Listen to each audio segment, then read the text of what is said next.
climate change, right? Of course. What? Are we meant to start on climate change themes like we normally do? Global warming? Have you ever included it in any of the videos? No. So what's the point? I have. It was Silverstone. I included it on Silverstone. Yeah. Climate change, I mean, seriously, honestly.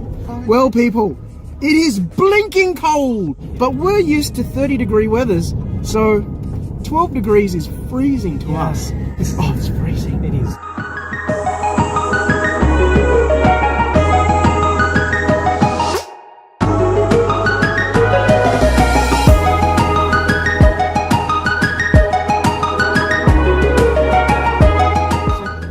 Can you break out any of your Hungarian, or are you a little bit rusty? Hungarian?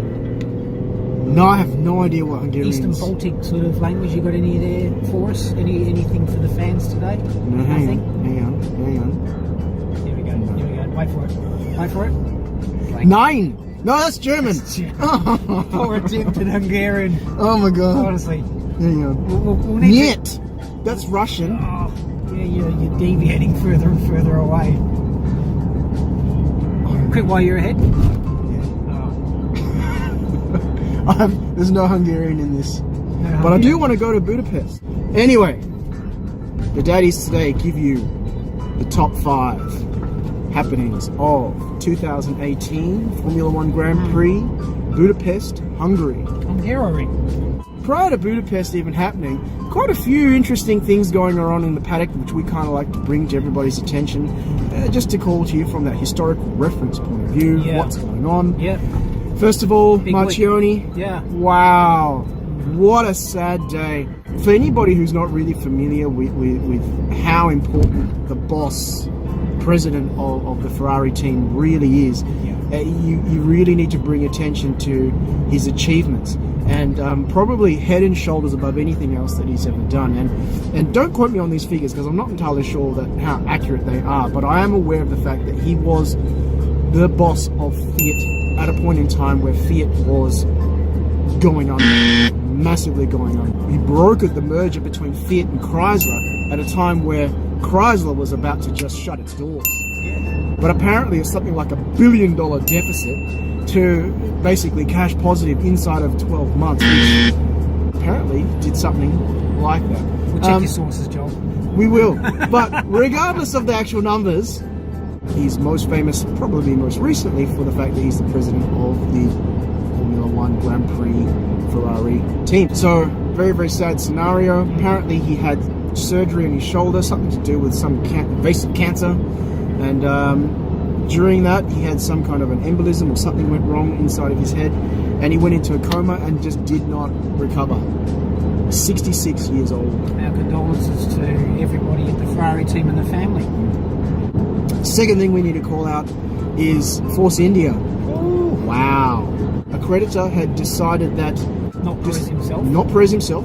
They wanted to call in the liquidation of the team, which basically would have resulted in Force India, well, that's it, they're closing doors. Under UK law, being a wind-up order. So effectively, putting it into liquidation. Sergio Perez, who I actually didn't realise he was a shareholder of Force India, so there you go, not just a driver, has some money owed to him. That plus also their main sponsor, BWT, had basically called about the VA, voluntary administration process, in order to forestall or stop the liquidation and basically give the team the opportunity to be bought out. Hopefully that means that Force India can keep running.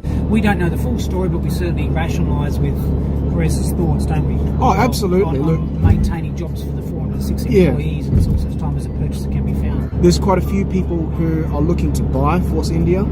Lance Stroll's dad, Canadian billionaire. An ulterior motive, perhaps, or he's firmly entrenched with Williams right now, so to unravel all of that has, I believe, a little bit of a sinister undertone, particularly given the position that Williams finds themselves in. Second interested party apparently is an energy drink team called Rich Energy. The last suitors who I'm aware of is led by a guy named Michael Andretti. Oh, yeah. Any relation to Mario? Who knows? Again, we'll fact check that one, but apparently he owns a team in IndyCar right now, right? That's correct. So, and he's leading an American consortium to apparently attempt the takeover. And apparently some Russian oligarch, Dmitry... That's right.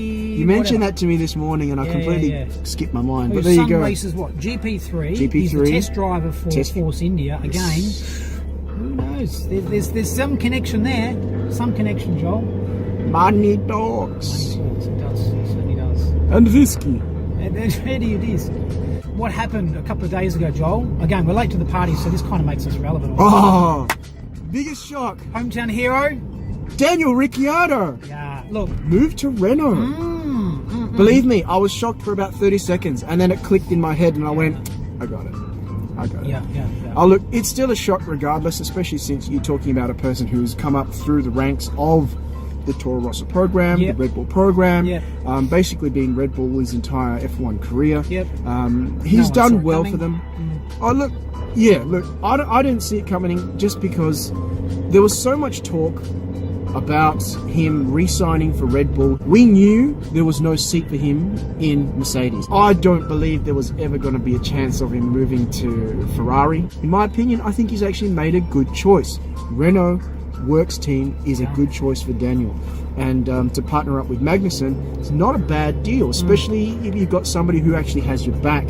And I'm not trying to put the knock on to Max Verstappen, but very clearly this season, there has been what looks to be a little bit of favouritism in one direction more than the other. We've talked a lot about wingman and number twos and other teams. We haven't really talked a lot about Red Bull wingman. Who would the replacement for Ricciardo be?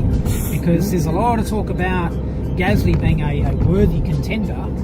He's got that Honda engine experience, which is essentially what Red Bull are going to need next year. But this is my thoughts. Two young guys, both hotheads. I mean, only look at Gasly's interactions with Hartley this year when something's happened. Both very, very good at driving. I don't know. I think that's a recipe for a little bit of disaster. Look, I sniff a little bit of a Vettel / Mark Webber. Now, here's interesting thing though. So if Gasly comes on board and he is given his orders to give way and basically be respectful of Max's position, then I think they're fine, as long as they understand that Max is number one and Gasly is coming in at number two. But if they do come in and they say, hey, let him race, then that's a recipe for some massive disasters. Daniel Ricciardo has a lot of life left in his career. He has the chance to win a world championship, and I think that Renault is a good move for him. They've got a big budget, spending a lot, investing a lot. So they are. If he's going to get it, he might get it here. That's right. And look, let's be honest, the Renault Works team is doing well. On the constructors, they're very, very clearly sitting at the top of the mid-tiers. So this is their chance now to break through with basically an extremely high-level driver in Ricciardo, who we know Daniel is fast. Mr. Late Breaker himself. And what better course would be suited to Daniel's late braking techniques than the current Perth F1 track that we're driving on and promoting now to Liberty Media in the States? Joel, someone's got to plug this Perth agenda, I'm telling you, buddy. As he drives past the cemetery. Look, you people can't see this, but he's driving past the cemetery. Another euphemism for Grosjean. We'll get onto that in a moment. Your mate Grosjean. You got 1 point this weekend, Joel. He's lucky to get that. So, top 5, and at number 5, very, very early on in the race, we have Kimi Räikkönen coming in for an early pit. Now, this also causes Bottas to have to come in to pit early to cover that factor, right? Now, that basically has trickle-down effect. So we're calling this number 5 out early. Because it's got some trickle-down effect later on in the race. Okay, which is actually a really good segue into point number 4.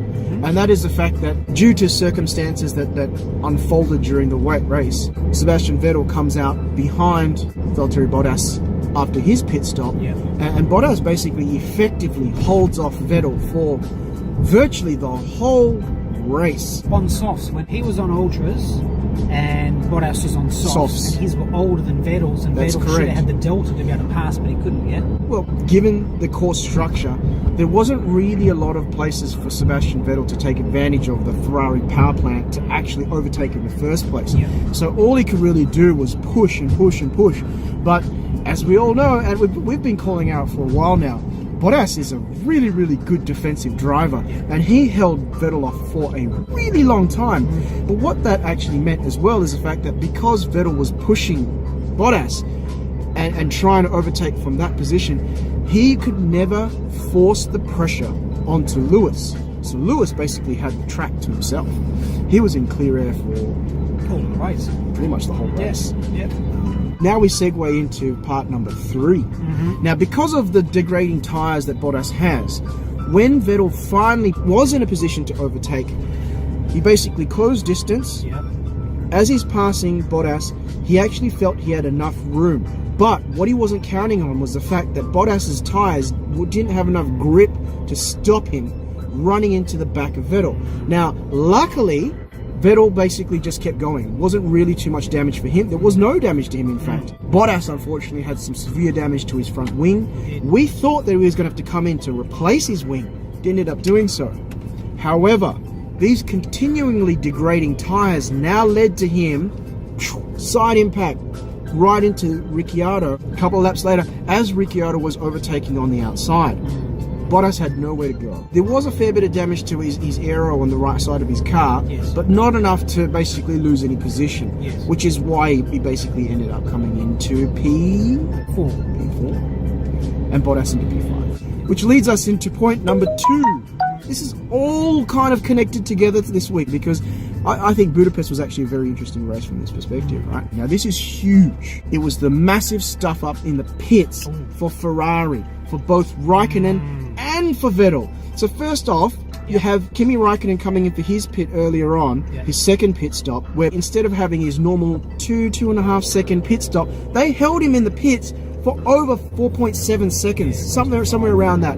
It basically meant that when he eventually came out of the pits, he was behind Bottas. Now, Sebastian Vettel comes into the pit thinking he's going to come out in front of Bottas on brand new Ultras and be able to now put some pressure on Lewis, force him to degrade his tyres down.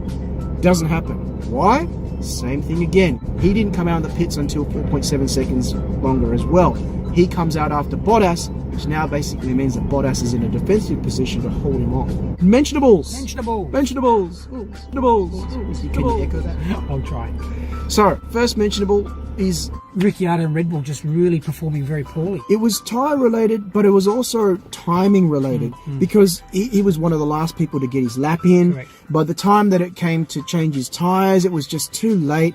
There was just nothing to do. Alonso, same scenario. Oh man, Alonso had one of the worst qualifyings of the season for him. Wrong tyre choice, bad weather, bad timing, bad juju. But again, as Alonso proves all along, that dude is fast on race day. Lewis winning that race now puts him very, very far ahead on the driver's points tally table. 1 point shy of an official 25-point lead, 24 points to be exact. So we probably won't have a swing. Regardless of what happens in the next race, it's unlikely that there's going to be a swing.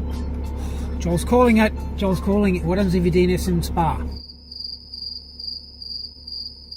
Anyway, Max Verstappen. Look, This is significant. it is significant because of anybody else on the field that day.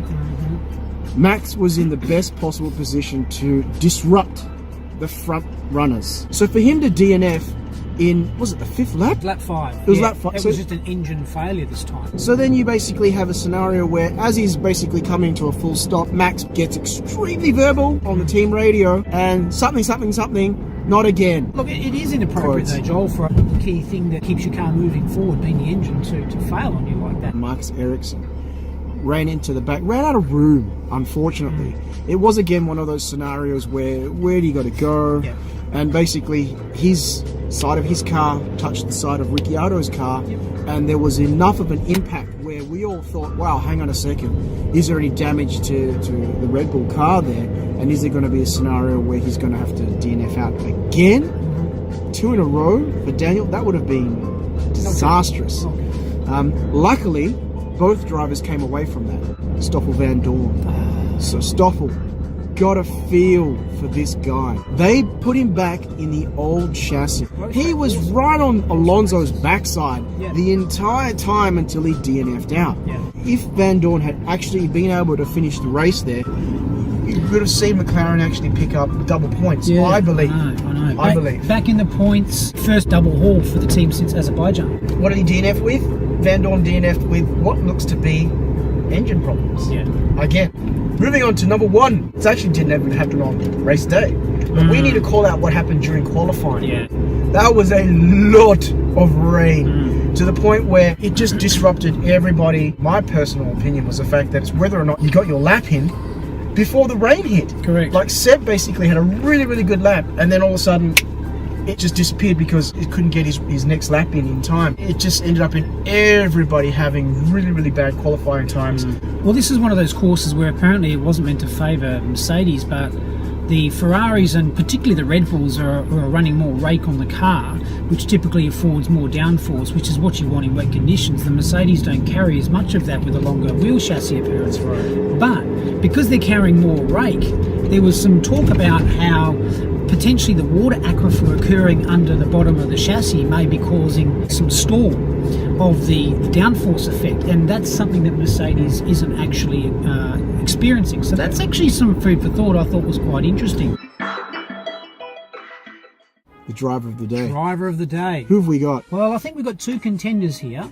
Two serious contenders I as think well. Ricciardo 2 serious contenders. is obviously a natural contender for this race, given the adversity stuff. P14. Well, first of all, the adversity with P14, and then secondly, the adversity suffered on lap 1, but pulling his way through the P4. That's right. He basically started in P14, ran into traffic. Ericsson ran into him. Bottas runs into him. Like, how much more bad juju can you possibly get? Lost a bit of lap time there, and then Right. pulled it back. But Mr. Gasly, in your Toro Rosso Honda-powered engine, that was a hell of a race. Hell of a race to basically pick up P6. he was the only one that wasn't lapped. So who do we give it to? I think you have to give to Gasly. Now, we're a fair way out. How far away are we from Spa? We've got a 2.5, 3 week gap still, but we have something interesting coming up between now and then, so stay tuned. It's an interesting little video, I think. That's right, and we'll see you in Spa.